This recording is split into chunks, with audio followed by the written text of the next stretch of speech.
Welcome to vid explain. আজ explain করব 2023 সালে মুক্তিপ্রাপ্ত একটি মুভি যার নাম ট্রাঙ্কড লকড ইন 2023। তো মুভির শুরুতে আমরা মালিনা নামের একটি মেয়েকে দেখি যে অনেকক্ষণ যাবৎ অজ্ঞান হয়ে আছে। যখন তার জ্ঞান ফিরে আসে তখন সে নিজেকে একটি গাড়ির ট্রাঙ্কে দেখতে পায়। ট্রাঙ্কটি সামান্য খোলা থাকায় সে বারবার পালানোর চেষ্টা করে, কিন্তু প্রতিবারই সে ব্যর্থ হয়, কারণ তার শরীর ঠিকমতো নাড়াতে পারছিল না। তখন সে দেখতে পায় সেখানে একজন লোক তার দিকে এগিয়ে আসছে, যার নাম ম্যাক্স।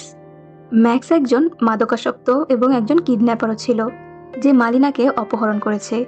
মালিনা তার ফোনটি আবর্জনার ব্যাগে দেখতে পায়, যা ম্যাক্স ফেলে দিতে যাচ্ছিল, যাতে সে কারোর সাথে যোগাযোগ করতে না পারে।